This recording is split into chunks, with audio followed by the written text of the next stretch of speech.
Good morning, YouTube world. It's Peter here on Doxie in the lovely town of Forster, and this is my day 12 of our sailing to Queensland. Hold up here, as you probably know if you've been following here in Forster. Just waiting for the weather to pass by. There is a deep trough just off the east coast of Australia, and apparently it's going to sit there for a while. So yeah, I probably need to get a local address. Anyway, just jumped out of the bunk and just made sure I've yeah, I'm not making sense. Just gone around and done the rounds, made sure that the mooring lines were all secure. Doubled up lashings on that because it's been pretty wild, and it's going to get wild. You probably can't tell behind me, and I'll show more later, but the tide's just racing out at the moment, and I assume that's got to do also with a lot of rainfall going to Wallace Lake. So it'd be interesting when it's the incoming tide. It might be relatively slack, who knows, just fighting with the rainwater coming out. Anyway, I've got to go and have that coffee now. I've done the rounds, as I said. Everything's looking pretty okay for now, so we'll just hunker down and ride it out. How's that for a threatening colour contrast? That should at least be going away from us. Funnily enough, we've actually got a little bit of sun at the moment, so powering it up, and yeah, the water's certainly got that brown tinge to it, so it's obviously disturbed water coming down the rivers and stuff out of Wallace Lake. It will be interesting to see what happens when the tide changes, whether it'll be a very strong incoming tide or a very weak. Anyway, I'm going to have some breakfast. I've had my coffee though. And now it's absolutely chucking it down. Yeah. It's smoothed the water right out, that's for sure. Look at it, waves of rain going across the surface there. Incredible. See, the fishing boats are still in there. I don't think they want to go out right now. Not with the wind and the swells and stuff that will be starting up. Looks like the guys from the yacht that came in last night, they've just gone ashore in their red tender. So hopefully they're keeping dry in there. But yeah, just no going anywhere at the moment. Look at this. Yeah. Now that just looks miserable, doesn't it? Poor buggers. At least they're waterproof. Yes, it is as nasty as it looks. I'm feeling that wind's got chill coming in it, that's for sure, but that's okay. Yeah, one of the things I do on a daily basis is the walk around. So a boat that's on the move and its moving parts are always being stressed. We need to walk around regularly just to check everything, that nothing's moved that shouldn't move, and things are moving that should move, and all that kind of fun stuff. But anyway, that's what I'm about to do now. I know, really exciting stuff. Yeah, I know, sightseeing in Australia, I said.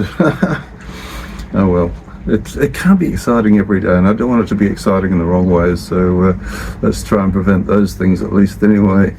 Okay, I'm going to get out in that breeze before it gets much stronger.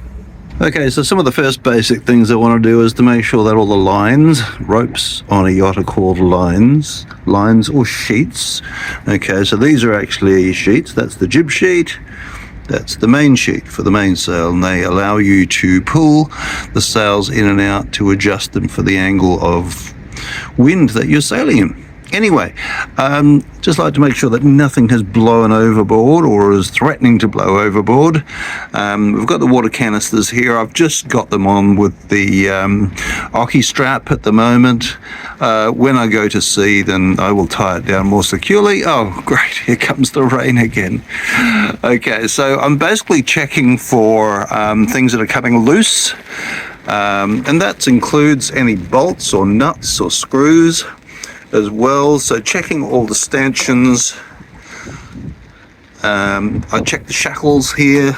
Basically, anywhere you see shackles, just make sure that they're not loose and about to come free. It's preventative stuff, I guess you could call it. And yeah, all these lines and sheets also are secure. And I will now basically, oh, the rain's gone again. Okay, cool. We will continue. Not that I'll melt or anything like that, but hey, it's not my preferred way. So yeah, basically I'm going through checking all these guys, checking that there's no screws missing from the tracks here. All screws are accounted for. Okay, we don't want that flying away with the least provocation. This could be tidied up better, and it will be. Tightening down, particularly with the winds coming this evening. Things flapping around, not great. I'll also be applying that to any lines, halyards or anything on the mast, so that they're not flapping around in the night. It's rather annoying. Okay, so everything, also that the shrouds, stays, etc. still have their pins. We've got the split pins through the pins. I'm just making this stuff up as I go along. No, I'm not, but yes, I am. You choose. Okay, that one's there. All good. Okay, let's go a little bit forward without falling overboard. All right. Okay, so coming up forward, just checking those are all there. Okay, all good here. Okay, so I've lashed these across here, so if the winch decides to give way, which I doubt that it will, but you know, it's built for it, you have a secondary sort of fallback lashing that will go through the line, mooring line, and hold it. Okay, once again checking for any missing bolt screws. Everything looks good there. Checking these shackles. All good. Okay.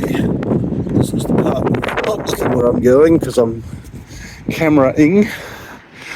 Alright, so looking up the mast, checking that everything looks okay up there.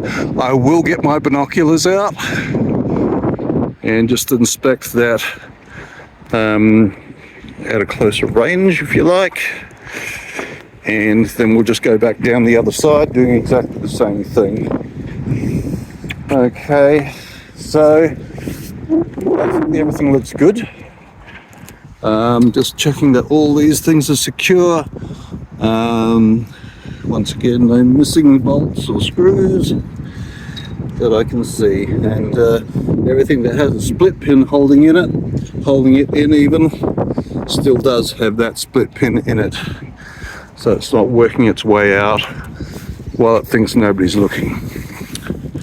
Okay, so one thing I know I have to do, when I was at sea the other day, the main sheet came away from, now there's the main sheet here, you saw the other end of it, that controls the main sail. One of these pins came out, and this thing was flying around all over the place. And sorry about my hand, not used to this. Alright, at the time, all I could lay my hands on was a paper clip. So I came out on deck basically and replaced it with that, because all it does is have to hold that from popping out. Okay, so there's no load on it as such, but obviously we want something a little bit more permanent than a paper clip. Alright, so I will, doing it again. Okay, then I pop them solved. That was the end of that. Pop it down. And this one. Hey, raining. Right, back up the shelter just in time. Oh dear, look at it. It's horrible. Oof. Oh well, I can feel secure that task is done at least anyway. The tide's now swinging round, so it's due to start coming in now. What that means is that if the tide is strong enough, which is no doubt it will be, it's going to put a stern on into the wind. So basically the weather will be facing, well, the weather will be coming in over the stern. So I've taken the awning down. Much as I'd love to have it there, with the winds that are forecast, I don't want to take the chance of it being ripped off. So it's now stowed away, which means I'm going to have to keep the companionway boards in place and just close it right up each time it rains. So yeah, let's see what comes next. Yes, so apologies for my fingers and hands in front of the camera there in some of the spots, but yeah, just trying to maneuver things, do things, moving around without losing the phone is the preferred thing. So yeah, you can hear the birds in the background there. That's my memory of Forster basically from last year, is that just they go crazy in the bird trees here. Of an evening, in the morning too, but I didn't hear them this morning. I think they got rained into the ground. Surprised they're still going for it now because it's pouring. I'm just sitting inside far enough under the Dodger that I can sort of sit outside, but even so I still have to dry the seat before I sit on it, just get some fresh air. So, oh, hello Maggie, I got company. Say hello to Maggie Pie. Hello Maggie Pie. No shelter there, I'm afraid. No, not phased. Because, oh my god, those other birds are so rowdy. Where do I get better neighbours? So, yeah. I just saw dolphins again, just off the side here, but it wasn't worth videoing because it was just a little bit too far away. But there was about 4 or 5 of them. I didn't see a bait ball yesterday, if you saw yesterday's video. That was really interesting. But, yes, I think I'm going to settle in now. I actually did have a sleep this afternoon, which is something I rarely do, but hey, what else are you going to do? It's 20 to 5 and it feels like it's going to get dark now any minute. It doesn't feel like it really got light, to be honest. And yeah, the wind is supposed to kick in tonight, so I think I'm prepared. The awning gone. And I'll bring in the solar panel soon too. It's not doing one hell of a lot at night anyway, thank you so much for following. I'm sorry I'm not making this more interesting at the moment. It's not my doing, but yeah, I appreciate it. Thank you, and this is Dawn Raider out. Thanks for watching another Adventures of Foxy Doxie. As always, don't forget to like, share, comment, subscribe. Thank you.